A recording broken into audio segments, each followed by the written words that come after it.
I'm sure that this conference will provide a platform to share the research findings of researchers in the emerging area of digital transformation, particularly in business sector. On this occasion, I would like to brief you some of the major achievements and updates of VIT-AP University. Apart from teaching, the university is focusing on research, innovation and incubation, and collaborations. First, I would like to talk on research. The university is providing internal seed funding to faculty members, research scholars, and students, apart from the external fundings, which we get for various projects.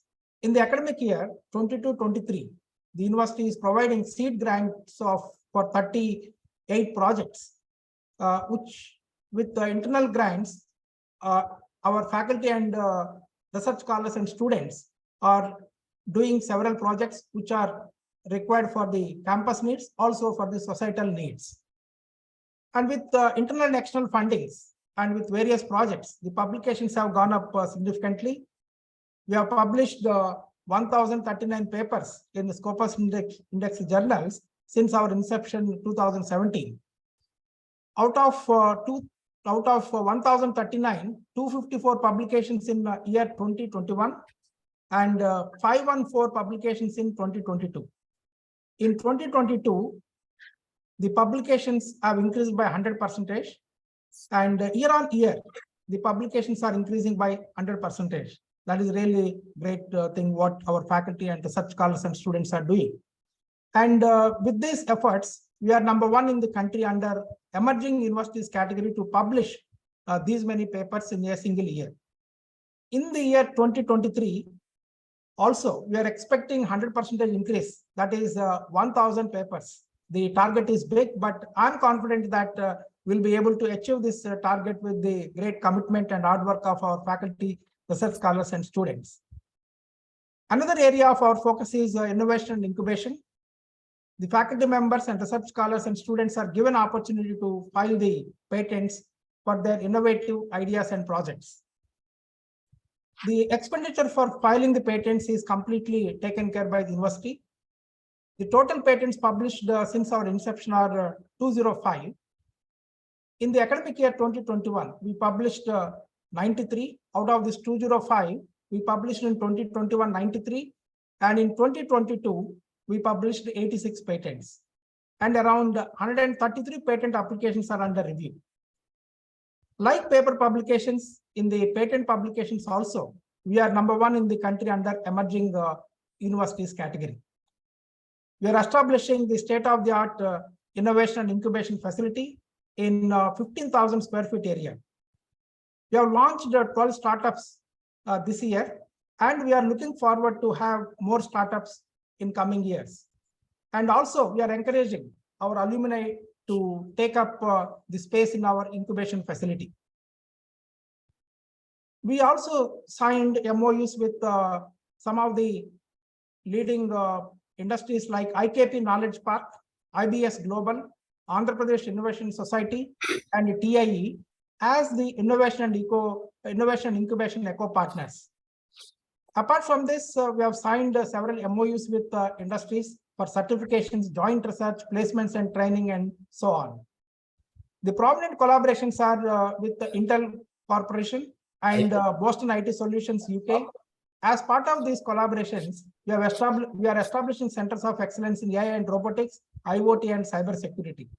We're also discussing with industry partners like Siemens, IBM to become the industry partners for these centers.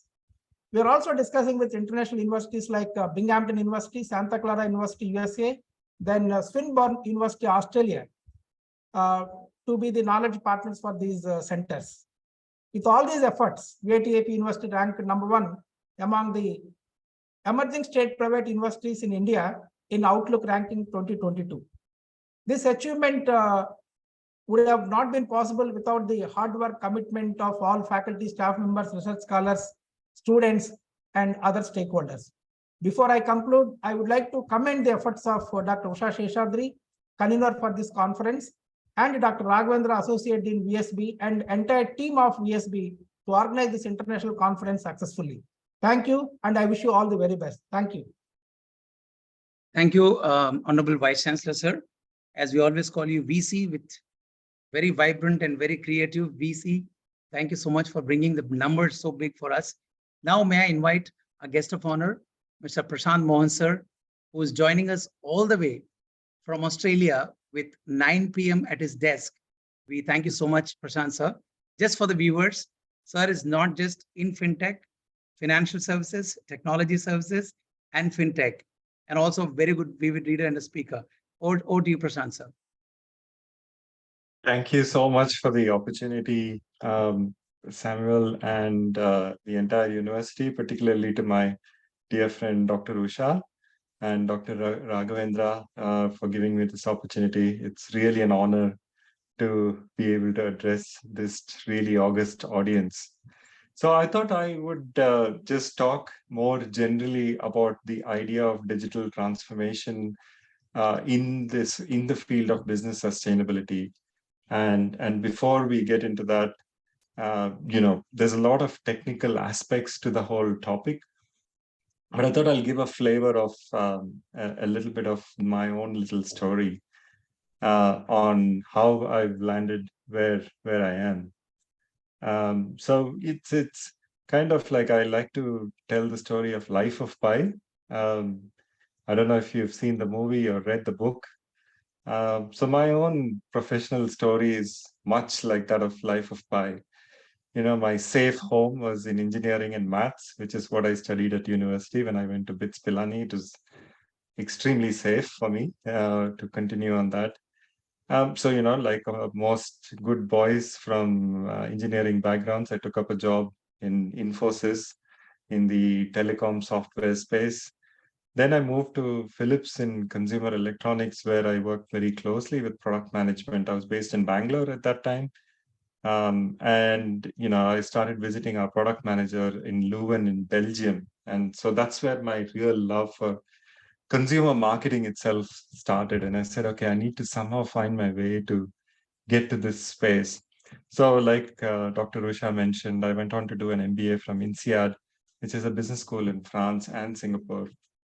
And my wife and I were both actually in the same class in Singapore.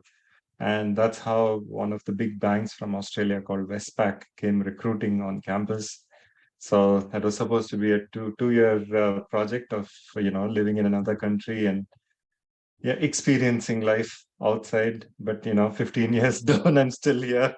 So I guess this is home for now. The other part of it, my Life of Pi story is where I joined Google to do the strategy and sales operations role, which was basically supporting all the sales. At that time, the whole idea, this is, and going back more than 10 years now, this is when we were educating retailers about, okay, this is the internet. These are the beautiful things you can do on the internet. It's a very different world today, where you need to teach people about the offline world. So this is the world outside of mobile phones and desktop and laptops and so on. So back in that time, this is what we had to do. So in my Life of Pi analogy, that is when I was truly sailing with a Royal Bengal tiger all alone in a boat across some dangerous seas. Then my first official role in marketing came at Smart Group, where a CEO and CMO gave me a chance to apply some of my transferable skills and analytical skills into a marketing role. So that was honestly the juicy part of marketing, where you're able to balance both your data skills and analytical skills along with your creative side. And that was truly like for me, heaven in that sense. But the Royal Bengal tiger had left me by then. A little more comfort zone. I was back on land, started getting more familiar, and then like my progression to becoming the chief marketing officer, and through many digital transformation journeys across in those times was every of one of these opportunities involves a certain amount of a lucky break, along with being at the right time at the right place. and my ex-boss referred me onto this role.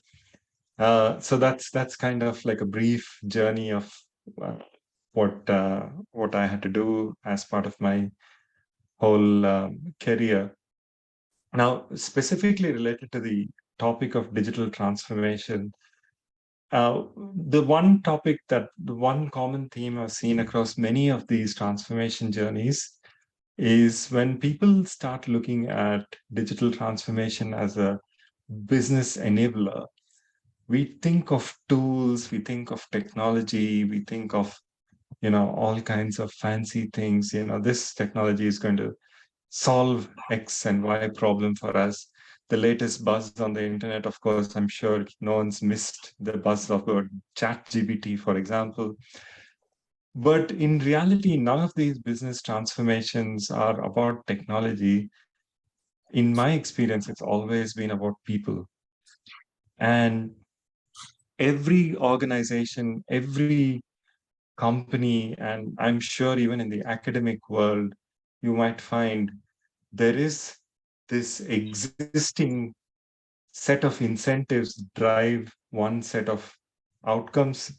And then when you're trying to transform and bring in new sets of things, that is completely contradiction to the existing part that gives you or feeds you in effect. The classic one is that of when newspapers went through the transformation of digital advertising, right? So if you're a print advertiser, and it's still pretty strong in India, I believe, but particularly in the advanced economies, newsprint is almost dead. Like no one reads a physical form of a newspaper. It's all online, and just the kind of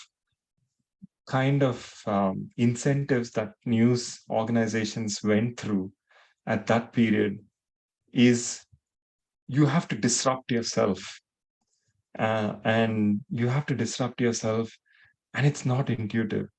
You feel like you're literally shooting yourself in the foot to then create this new part of the organization that is going to be the future. It may or may not work. And that's the huge perceived risk on the one hand. But on the other hand, there is risk in just staying stationary.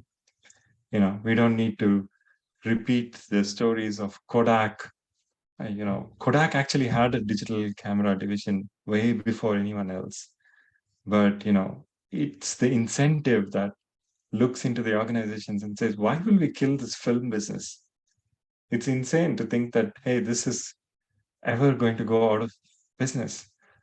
But time and again, you see that is the most important part, to recognize what is a fad and what is a trend. In the most recent cases, in the case of the COVID-induced digital transformations, many of us have been guessing as to which one is a permanent shift versus which one is a passing fad. And, we don't know the answers yet. The whole idea of remote working is kind of here to stay, but it's the long term is hybrid, but the office is completely not dead. And anyone in marketing also knows about so many things that are supposed to have been dead. Email marketing is dead, social media marketing is dead, various things have been called out as being dead. So the number one challenge, I would say, in the industry is really about spotting the difference between a trend and a fad. And again, we don't have the depth of research in this field to actually figure out with proper analytical data as to be able to differentiate between one or the other.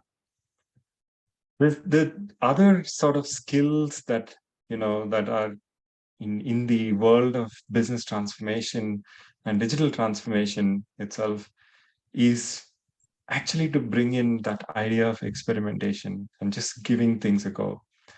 There's a certain element of theory that's involved in coming up with hypotheses and testing down each single pathways that could go on, or You just pick one path and test it out.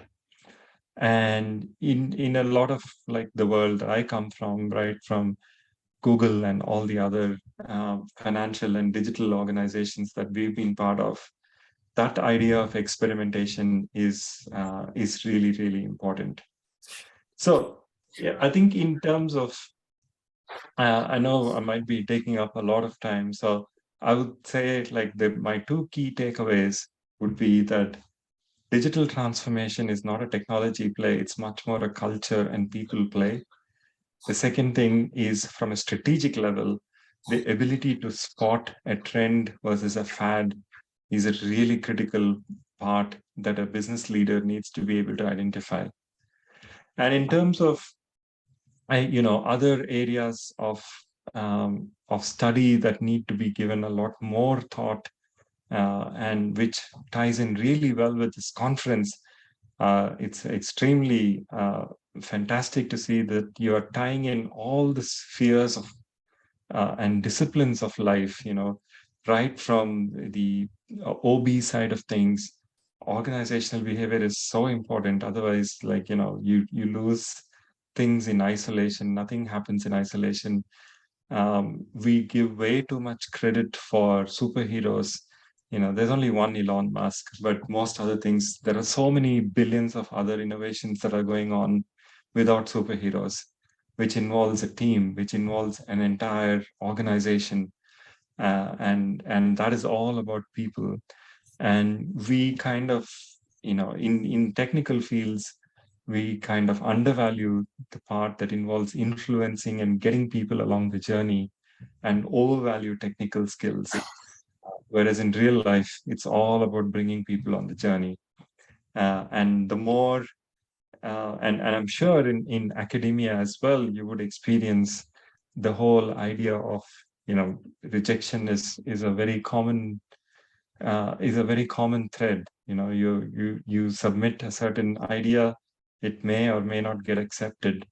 But the more and more we get used to the idea that rejection is about the idea or the concept and it's not a personal thing, the better and more comfortable we can get in being able to transform and bring people along the journey. So I would leave you with just those two thoughts, and wish you all the best for this really fantastic conference that you've pulled together. Thank you so much for having me on. Thank you so much, Prashant Mohan sir, for your time and giving us that insights of digital transformation, actually in reality with this VUCA world. Now we have our chief guest, and no introduction is needed about Dr. Debashish Chatterjee sir. And sir is not just an incumbent director, and we just want the audience and everyone to know, a vivid reader and voracious reader, amazing author. And sir, I still remember whatever you taught 20, 22 years before with your books, Light the Fire in Your Heart, Teach a Zebra Some Algebra, Arjuna, and the best one is Timeless Leadership. We still can't forget those amazing insights. And with this, Dr. Debashish sir, the director of IIM Kozhikode, over to you, sir. All right. You make me feel very old. Referring to a book I wrote 20 years back, I have 20 more years of writing ahead of me. I hope I'm audible, right?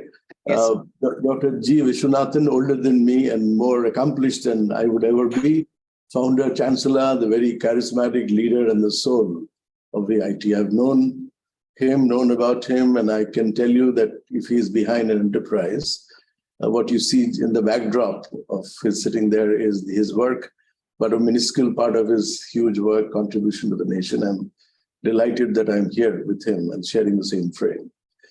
Dr. S.V. Kotareddy, Vice Chancellor, Dr. Jagdish Mudiganti, I'm sure I'm mispronouncing, forgive me for this.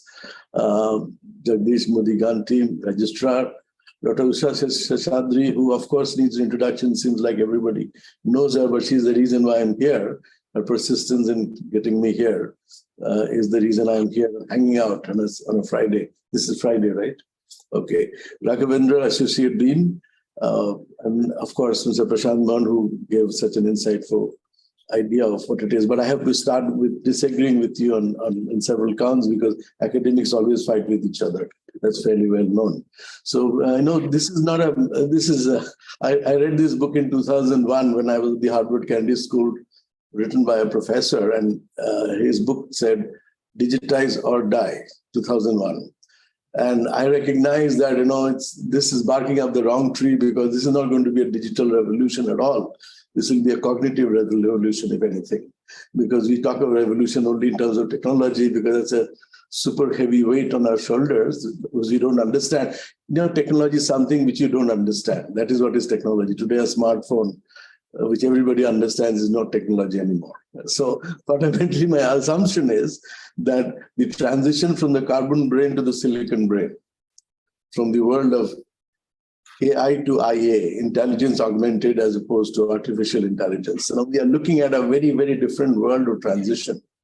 And as the economy moves from innovation to consumption, we recognize that the planet at the threshold of near extinction can only survive the kind of innovation that we will confront as we go forward.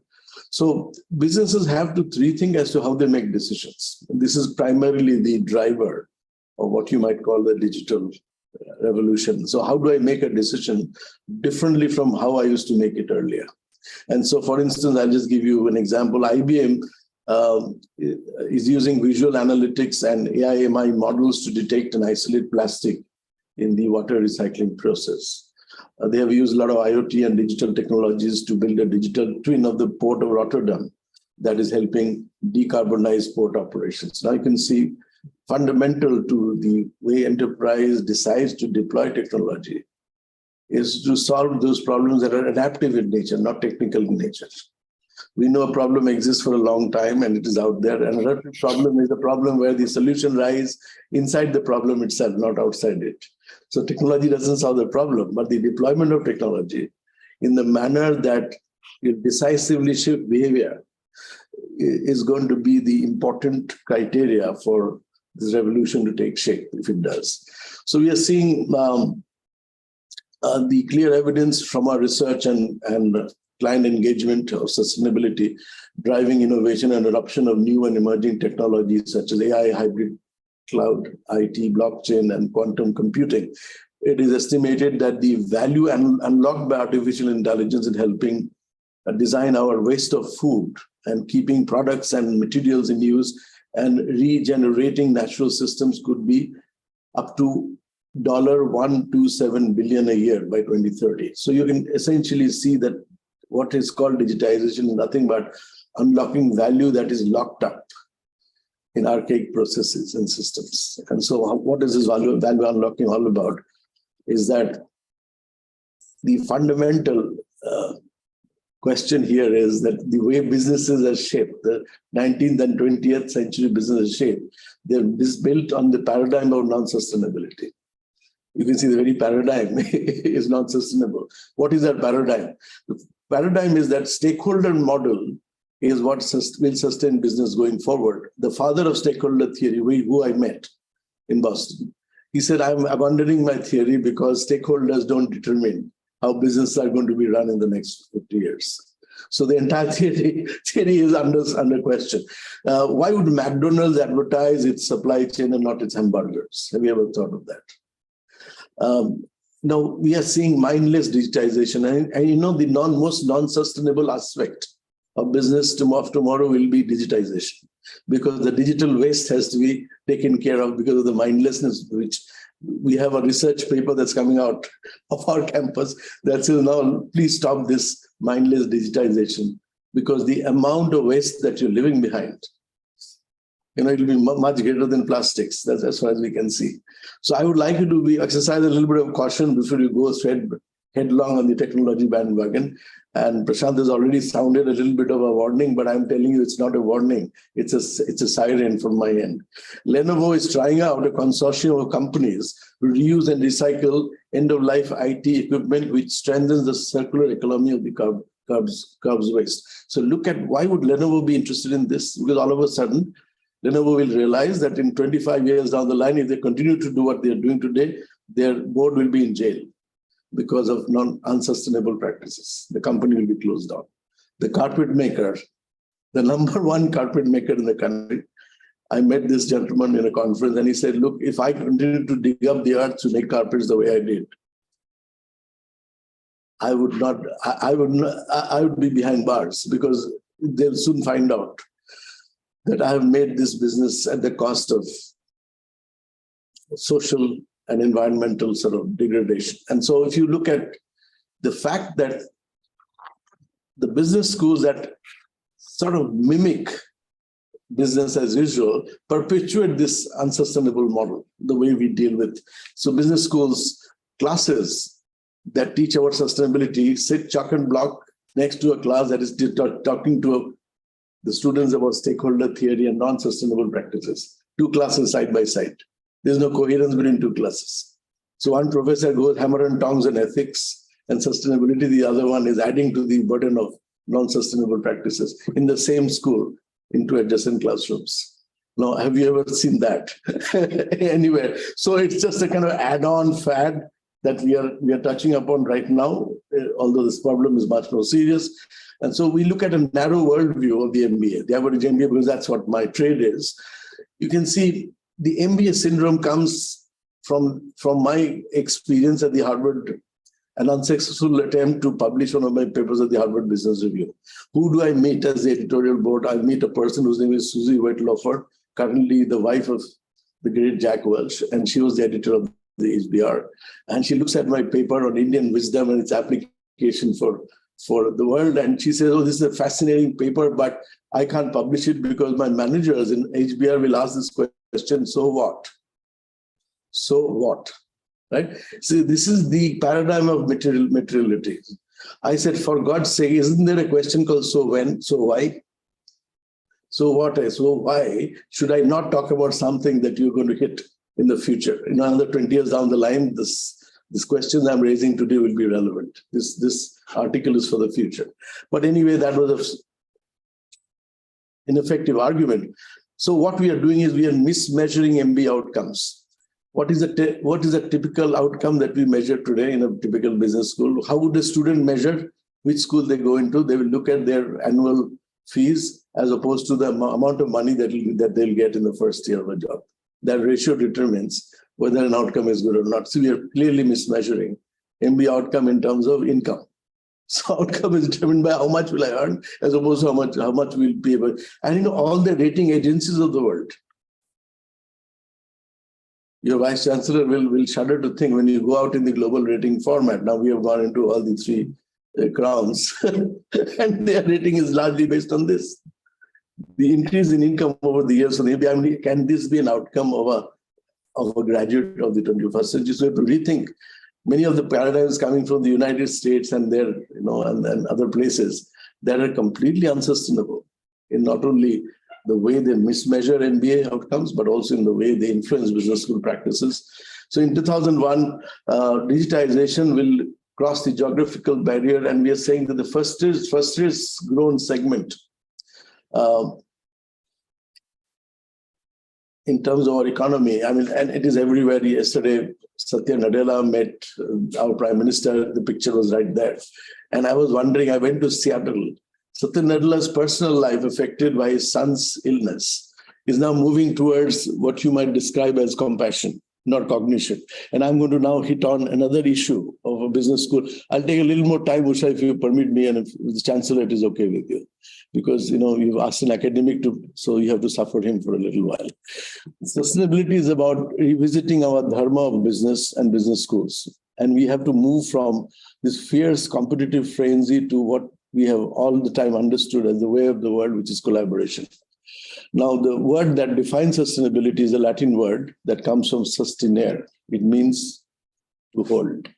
And the Indian word for it, the classical Indian word for it is dharma.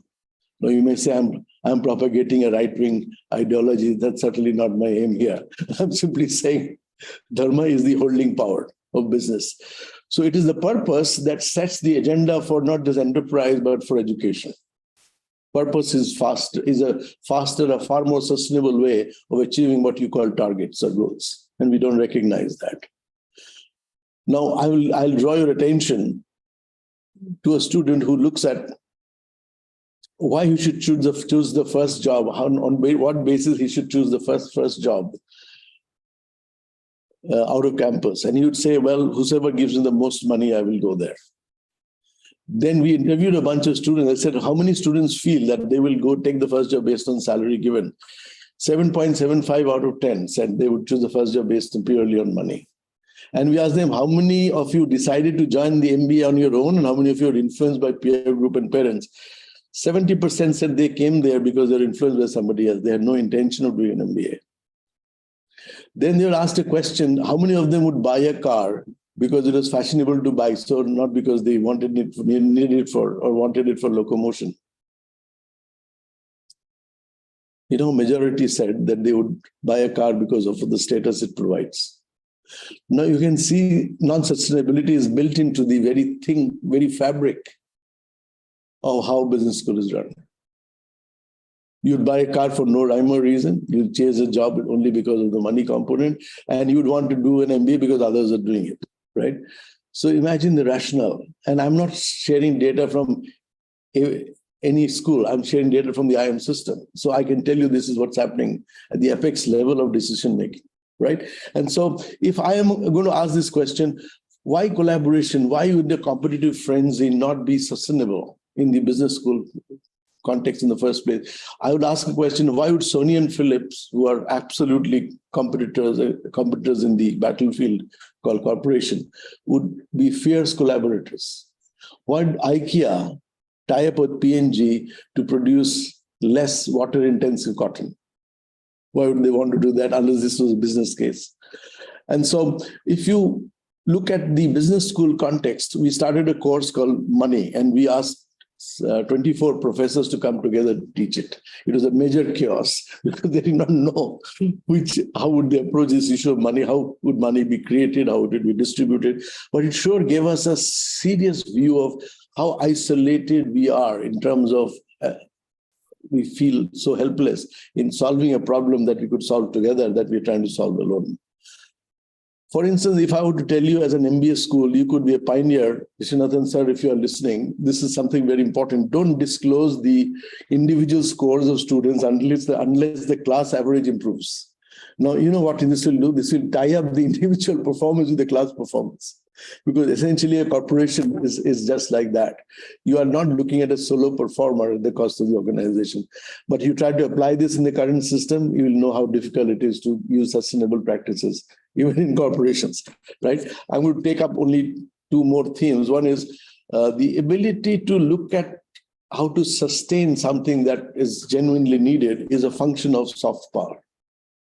It's not a function of technological prowess. It's a function of how do you use your soft power. In India, the classical orientation of a leader has been Raja plus Rishi. And this is not just an Indian idea alone.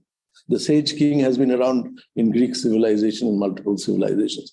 But the Rishi refers to the self-referral potential, and Raja is the world referral, the other referral potential. Indian model for sustainable leadership looks at the quest for the Rajarshi, which is to say, I have to be hard-nosed in taking decisions, but the persuasive power will come from my soft power. But the ability to think subtle in the subtle domain will come from the Rishi. It will not come from the Raja. Unfortunately, Rajas and Rishis don't meet often. Certainly not in the way we see the countries being governed, right? And in the way institutions are governed. And we have to look at the fact that the cognitive capabilities that I have, you can hone them as well as you like, but is your heart, is your compassion, is your sensitivities honed as well? If you don't do that, you will not understand the case for sustainability at all. The Dalai Lama, with whom I've had a privilege of a conversation, was saying the other day, look, when a virus comes, it does not come from north or northeast or south. It can come from all directions.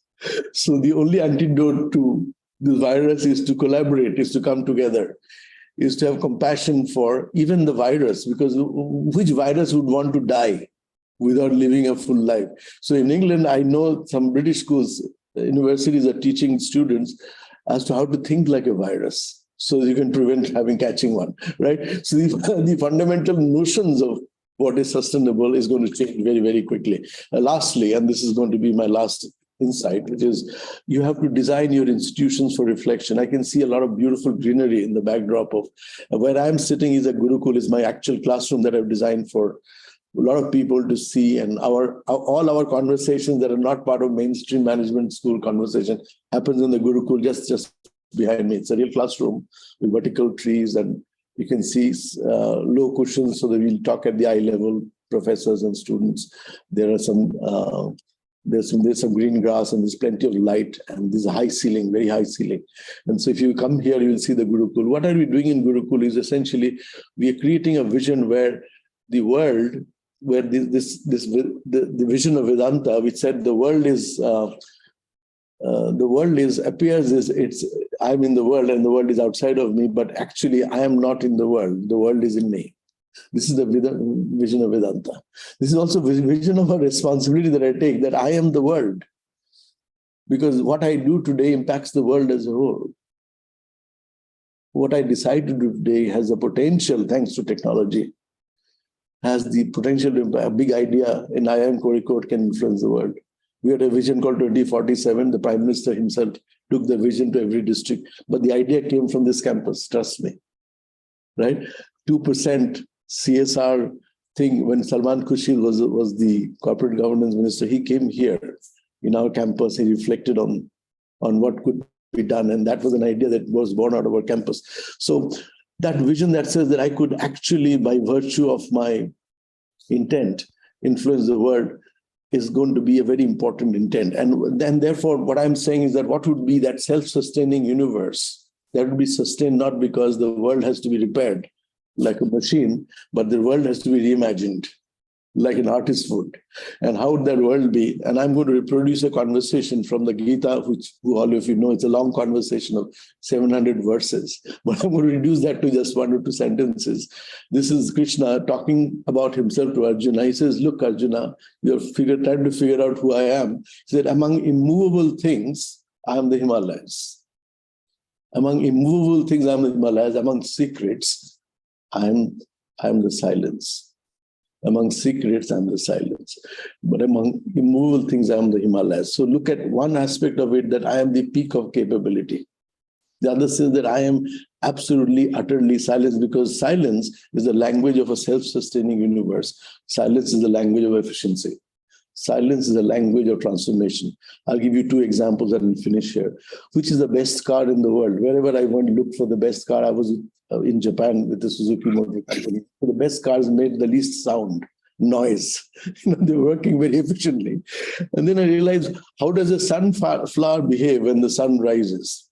The sunflower looks towards the sun, but when the sun is not rising, sunflowers look to each other to share their light. How does this communication happen in this entire universe that is non-verbal? It happens in silence. And therefore, that is the language that we need to understand. That's the language of reflection that must be brought back to the business school, far above the din and clutter of noises and silos and platforms and TikToks, right? That's the vision I have for a school, and that's the way we have built or tried to build a school. When I end a story about reflection, I end with a teacher and a student thing, because I'm both a student and a teacher of business management and leadership and all of that.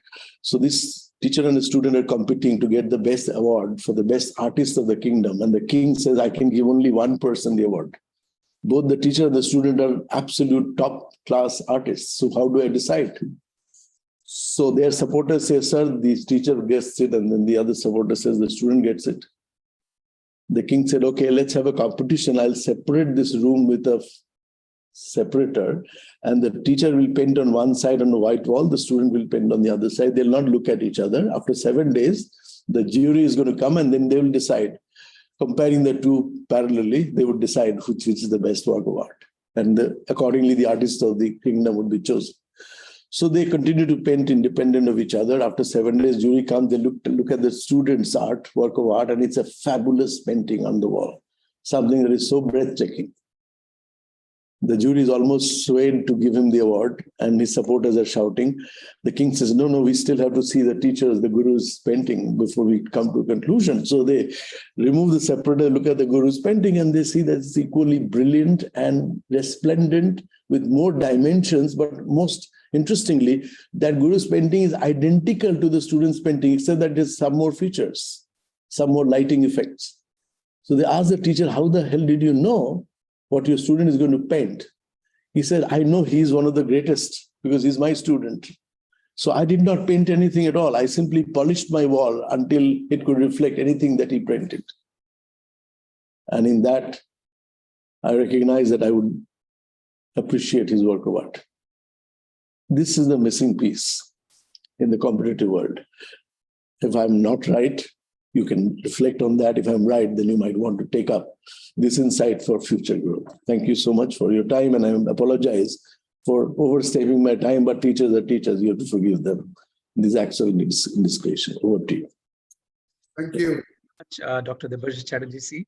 The insights right from your books to the reality of sustainability and the business school you've given us a vision, and we would definitely take it up through this conference and all the people through this conference.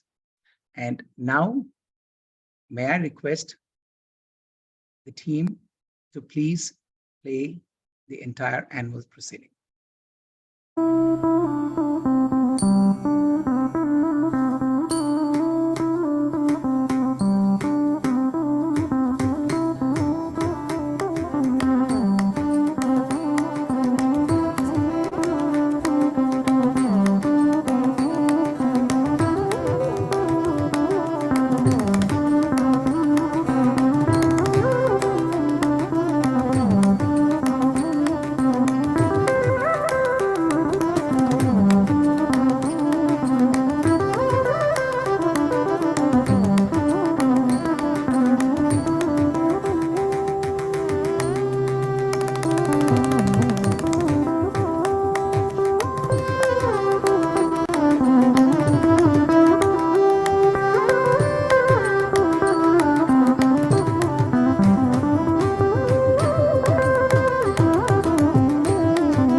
Thank you so much. May I invite the chief guest, Dr. Debashish Chatterjee, sir, to just say a line on the release of the conference proceedings, please. Wonderful. Fascinating. I never have seen a conference proceeding accompanied by music like that. So I've learned something from you today, and I appreciate you including me in this. Thank you. Thank you so much, sir. Now, this is a time to listen to our Chancellor, whom we dearly call as Dr. GB, the great visionary, a living legend who has made a role model of himself with all the iconic awards. Without any further ado, may we invite our Chancellor, sir, Dr. G. Vishwanathan, sir, to please give your presidential address, please. Good evening. Our chief guest of today, Dr. Debashish Chatterjee, Director of IIM Kozhikode, for the second international conference on digital information, digital transformation for business sustainability, and our guest of honor from Sydney, Australia, Mr. Prashant Mohan, our Vice Chancellor, Dr. S.V. Kottareddy, Registrar, Dr. Jagdish Mudiganti, the convener of the conference, Dr. Usha Seshadri, Associate Dean, Dr. Raghavendra, other professors, and participants, very good evening to you. I would like to thank our chief guest for taking part in this inaugural three-day conference. He's a well-known professor in our country. Only thing is he has not visited us so far. I think we will get him here, both well-known as well as AP. And I should particularly thank Mr. Prasad, because it is very late in the night. It must be more than 10 p.m. in the night. In spite of it, he has participated. And I would like to congratulate the School of Business, VITAP, for arranging this wonderful conference, which will be very useful for our students and also for the society and the country, because we have to improve our business, our export, our production, etc.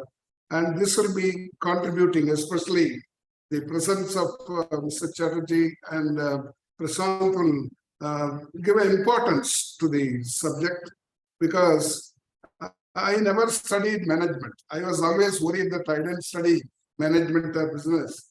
Then I entered Harvard Business School 40 years after leaving the college. And it was very difficult for me to sit in the class. There the class is 1.5 hours. Only the half an hour will be the lecture, and the rest 1 hour will be discussion. Anybody can ask a question and anybody can reply. One day I was asked to reply. You know what were the questions? One question was on corruption in India. The other question was casteism in India. Both difficult things. Anyway, I managed. I always remember the business school where I studied. And we have a professor here, Dr. Chatterjee, who is almost number one in the country, one of the leading professors of management. I'm happy that he has come and inaugurated this conference as a chief guest. And I would like to request our students to be very careful and also very serious in learning things, and ultimately we should lead that to the economic development of this country. Because I find, of course, I served in Parliament long back, and when I hear the name Chatterjee, I always remember my friend who was the Speaker of Lok Sabha. Later on, of course, at that time he was a member of Parliament. Later on, he became the Speaker, Somnath Chatterjee. He has visited Vellore. When he came here, there were about 500 Bengali students. He addressed them in Bengali. And of course, later on, as Defense Minister, our friend, my old friend Pranab Mukherjee came and addressed our students. So it is time now that Debashish Chatterjee also comes and addresses in Vellore and Andhra Pradesh. Sir, this subject, I would like to congratulate the Business School of VITAP, which is growing very fast. As the Vice Chancellor pointed out, we are only 5 years old, and now in the quality and quantity, both we are growing. Now we have 11,000 students in the campus, and we have very good professors in all the schools and departments. Of course, as a university, as an institution, we are 38 years old, started in 1984 as a small college affiliated to the University of Madras in 1984. Now we have 4 campuses: Vellore, Chennai, Amaravati, Andhra Pradesh, and Bhopal, Madhya Pradesh. We have around 80,000 students now studying, and we want all of them to be model citizens. Wherever they go, I want them to be the leaders. Wherever they are, they should be model. And I am happy that our old students are now working in 84 countries. Wherever I go, I meet them, I give them first preference. In fact, I would like to inform Mr. Prasant, I was there in the first week of December in Sydney to meet our old students. I was there for 2 days. We have a chapter in Sydney, another chapter in Melbourne. Of course, on the way, I met our students in Singapore. It's a joy to meet our old students. And the business school in AP, I'm happy that they are trying to compete. The business school in Vellore. I hope they will be able to succeed. And this important subject and 3-day conference where the participation is from not only not all the states of India, but also from other countries. This will be very helpful to our students, and particularly the research students, because they have to identify valuable and sustainable digital disruptions that have reshaped the business culture and the economy at large. I am always concerned as a student of economics. I am always concerned about the economic development of each state and the country. We have to go a long way in competing with the neighboring countries. I always compare ourselves in population. The only country comparable to us is our neighbor China. And the other 2 countries where we should be a model to us, South Korea and Japan, because they were almost with us 50, 60 years ago. Now they have gone. 40,000 per capita is Japan, 35,000 is South Korea, and we have just crossed 2,500.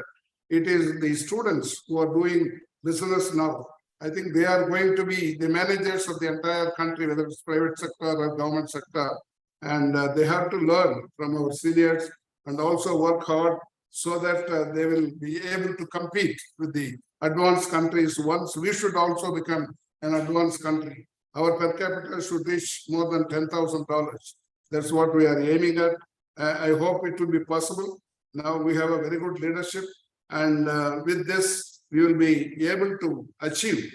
And I would like to again thank Dr. Debashish Chatterjee and Prasant Mohan for participating in this wonderful conference. This is going to be for 3 days. And again, I congratulate the VIT AP campus for these achievements. Thank you very much. Thank you so much, Honorable Chancellor, sir. May I request our Registrar, sir, Dr. Jagdish, sir, to give the vote of thanks, please. Good evening, all. It gives immense pleasure to extend our heartfelt gratitude to the chief guest, Dr. Debashish Chatterjee, Director, IIM Kozhikode, for accepting our invitation and gracing the inaugural event. Your motivational speech revved up the scholastic mood of the conference. Thank you for joining us, sir. Sincere thanks to Mr. Prashant Mohan, Chief Marketing Officer, ShareSite Limited, Australia, for being our guest of honor and sharing inspirational and insightful thoughts on the topic of this conference. Thank you, sir. Deep sense of gratitude for our Honorable Chancellor, Dr. G. Vishwanathan. His vision and direction helped us grow as #1 emerging private university in India within a short span of 5+ years. His words of wisdom and interest to transform higher education in India is motivation to us all. Thank you so much, sir. We thank our Vice President, Sri Shankar Vishwanathan, Dr. Shekhar Vishwanathan, and Sri G.V. Selvam sirs for supporting and constantly guiding us. We thank our Vice Chancellor, Dr. S.V. Kota Reddy, who is instrumental in taking the university to next level in research and innovation. The strides we made is thanks to his persistent efforts. We'd like to thank all eminent speakers from India and abroad who will be enlightening young researchers and professionals across the globe for the next couple of days. Finally, we'd like to congratulate the VITAP School of Business, especially Dr. Raghavendra, Dr. Usha Sheshadri, Dr. Arun Kumar, and all faculty of the school for organizing this conference and bringing so many experts on this platform. We'd like to thank CTS, finance, and PR teams also for coordinating the event tasks. Wishing you all active brainstorming. Thank you all. Thank you so much, dear Registrar sir. So with this, we come to a conclusion of the inaugural function. May I request all the participants to join on the MS Team link for the pre-conference workshop. Thank you so much. Thank Jai Hind. you, Dr. Sanjay. Thank you, Prasad. Thank you. Thank you, sir. Thank you. Yeah, thank you. Thank you so much. Thank you, sir. Debashish sir, thank you. Prashant sir, thank you. Thank Prashant you. sir, good night from Australia and good evening from India. Thank you, Thank Prashant, you. and thank you, Professor Debashish. Thank you so much, Dr. Vishal.